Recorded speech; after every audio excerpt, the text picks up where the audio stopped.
دوستای عزیز سلام، به چینل یوتیوب ما خوش آمدین. امیدوارم جور صحت باشین و لباس عافیت به تن داشته باشین. عزیزا، امروز میخوایم براتون جوس کیله آماده بسازم، اما به شکل متفاوت. امیدوارم ویدیو ما را تا آخر ببینین. به خاطر آماده ساختن این جوس با 2 عدد کیله، 10 عدد خرمای تازه، مقدار کم 20 گرم بادام، 1 قاشق عسل،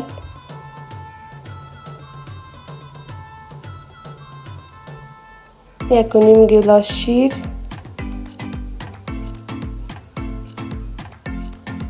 1 قاشق قیماق و مقدار کم بوره. در صورتی که از عسل استفاده نمی کنین میتونین از بوره به خاطر طعم شیرینش استفاده کنین. عزیزان، په اول کې 2 دانې کیلې میده کوو او په جوسر کې اچوم.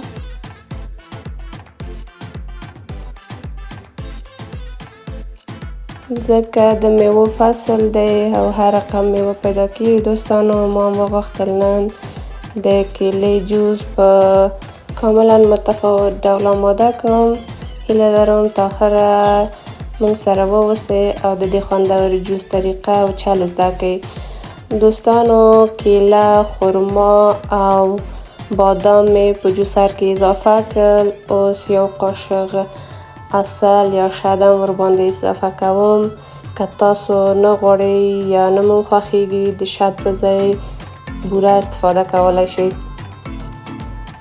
د شکل جوس تیارول هم آسان دی، هم ډیر خوندور، هم ډیر ګټوره، ځکه هر رقم میوه چې وي خپله ګټه او خپله فایده او خوند لري. د همدې په خاطر ما هم د موسم او د میوې د ډیر شتون څخه استفاده وکړه او د کیلې جوس مې په بله طریقه تیاره کړ. 1 قاشق قیماق هم ورباندې اضافه کوم. دوستانو، په دې برخه کې 1.5 پیاله یا 1.5 ګیلاس شیدې هم ورباندې اضافه کوم.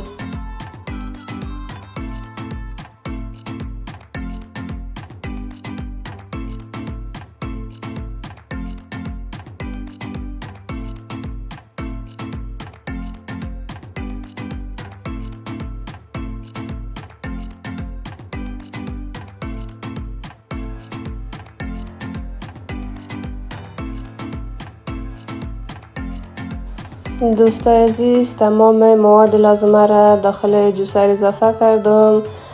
حال جوسر را روشن می سازم تا موادی که داخل جوسر است خوب با هم مکس و مخلوط شود و همه با هم خوب حل شوند.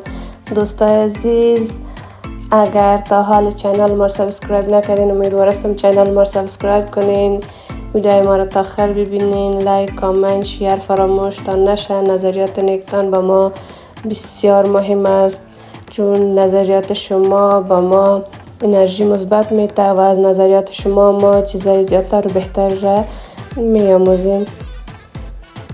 ګران دوستانو، د 2-3 دقیقو لپاره ټول مواد همداسې پرېږدو چې سره مخلوط او حل شي.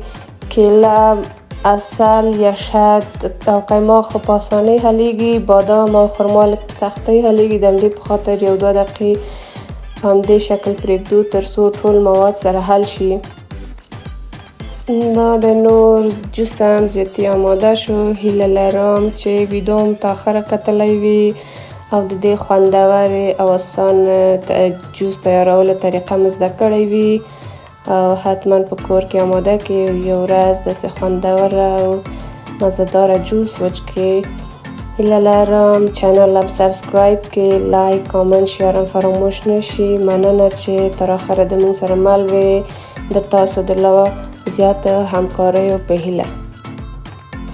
ځکه ګران دوستانو، د تاسو همکاري او نیک وړاندیزونه د موږ د خوشحالۍ او لا کامیابیو سبب ګرځي.